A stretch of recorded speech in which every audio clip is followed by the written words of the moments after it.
Olá, seja bem-vindo ao meu encontro. Eu sou Cida Queiroga, nutricionista e coach. Eu ajudo pais de crianças acima do peso a modificarem o comportamento alimentar dos seus filhos para que eles possam chegar no peso desejado com uma alimentação mais consciente e sem dietas muito restritivas. E nesse vídeo eu vou falar sobre os principais elementos que dificultam o processo de emagrecimento e a importância da participação da família em todo esse processo. Não é novidade que nós estamos vivendo uma época onde o sobrepeso e a obesidade está aumentando em níveis absurdos e atingindo cada vez mais precocemente as crianças e adolescentes. Isso causa um grande impacto na saúde física e emocional das crianças e causa muita dor também nos pais. Durante os meus atendimentos nutricionais, os pais relatam se sentirem perdidos, tristes e impotentes por não conseguirem colocar as dietas em prática, porque elas são muito restritivas. E essa dificuldade é justificada porque a restrição alimentar acaba sendo o foco dos tratamentos convencionais, né?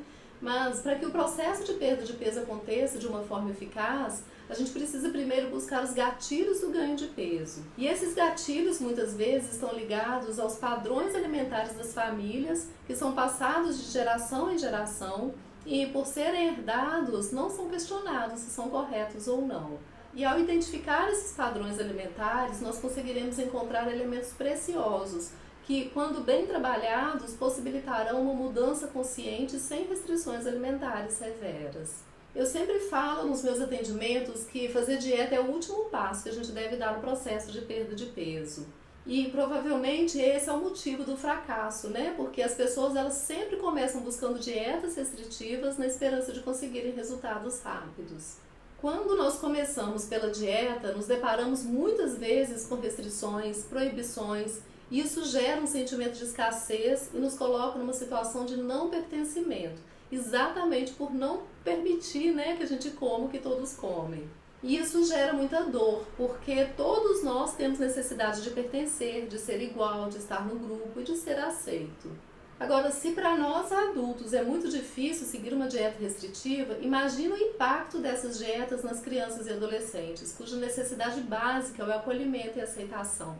Para o sucesso, então, no tratamento do sobrepeso e obesidade infanto-juvenil, o primeiro passo é identificar quais elementos contribuíram, né, para que o ganho de peso acontecesse. Os pais e toda a família têm um papel muito importante nesse processo de mudança de comportamento alimentar dos filhos. Porque quando a gente fala da alimentação, nós estamos tocando em um assunto que envolve padrões e hábitos alimentares herdados das famílias de origem, né? Onde muitas vezes o oferecer alimento era uma demonstração de puro amor. E aceitar também o alimento era uma manifestação de amor, né? Um ato de amor e de pertencimento. Vale lembrar também que as crianças são como espelhos, né? Elas refletem o que elas veem.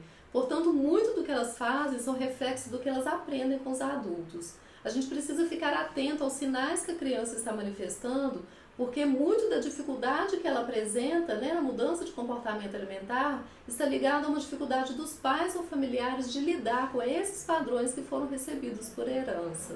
Só para a gente contextualizar, eu vou citar alguns exemplos de padrões alimentares que são passados de geração para geração e que influenciam o comportamento das crianças, né?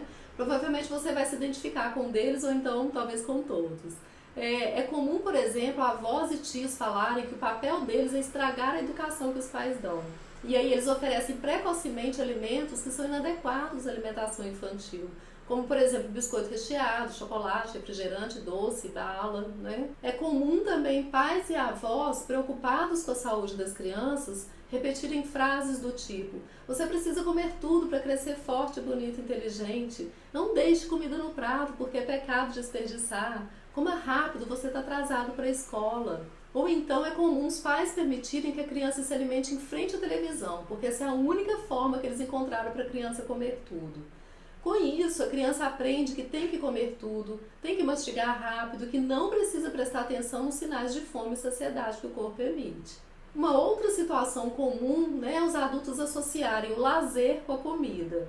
Nesse caso, é muito comum frases do tipo: vamos ao shopping tomar sorvete? Vamos ao cinema comer pipoca? Né? Por que a gente não fala: vamos passear no shopping? Vamos ao cinema? Vamos caminhar no parque? Né? Quando nós convidamos a criança para algo agradável, que está associado com a comida, ela estabelece uma relação emocional com o alimento e sempre que ela estiver diante de uma situação desconfortável, ela vai buscar refúgio na comida. Viu como que essas situações que parecem não influenciar no processo podem ser fatores limitantes no emagrecimento das crianças? Imagina só a dificuldade dela de mudar um hábito antigo de uma hora para outra, né? Uma hora ela aprende que tem que comer tudo e aí de repente ela precisa parar de comer. Imagina a confusão que isso gera. É importante também a gente ressaltar que a busca por esses comportamentos limitantes não visa identificar o culpado, e sim a origem do comportamento alimentar inadequado para a partir daí iniciar o processo de consciência alimentar. Então, o primeiro passo para o sucesso no tratamento é a identificação da origem do comportamento da criança e ressignificar esses antigos padrões, tendo em mente que a criança é um reflexo da ação dos adultos. E para isso é importante que a família esteja disposta a modificar também os seus padrões. Se a mudança acontecer na família, com certeza as crianças também vão mudar. É preciso então ensinar os filhos a reconhecer o sinal de fome real, é preciso ensiná-los a comer apenas o suficiente para satisfazer a necessidade do corpo, né? E que está tudo bem ela deixar a comida no prato. É preciso ensinar as crianças a comer em um ambiente calmo, sem distrações, para que ela possa perceber os sinais que o corpo emite, né? Os sinais de fome e de saciedade. Ao mudar esses padrões alimentares, os filhos estarão prontos para seguir uma dieta, mas não uma dieta restritiva, punitiva, e sim uma dieta adequada às necessidades nutricionais delas para permitir o desenvolvimento e crescimento, onde elas aprendam a escolher alimentos de forma consciente e principalmente a respeitar os sinais do corpo. E ao longo desse processo é super importante também que a família não tenha pressa, porque toda mudança requer um tempo, né? E a perda vai acontecer a partir da mudança do comportamento alimentar e cada criança tem o seu tempo. É importante também a gente buscar a ajuda de profissionais sensíveis à percepção de todo esse contexto familiar, né? Para que eles possam contribuir para que a perda de peso não seja traumática para a criança e nem frustrante para os pais. É super importante a gente estabelecer uma parceria, né, entre pais, familiares, criança e profissionais que estão lidando com ela. Então essa era a mensagem que eu gostaria de deixar, e se ela fez sentido para você, deixa aqui um comentário, compartilhe com seus amigos, me ajude a levar essa mensagem para um número maior de pais que sofrem com sobrepeso e obesidade dos filhos. Entre em contato comigo, vai ser uma alegria saber que a mensagem fez sentido para você. Um grande beijo!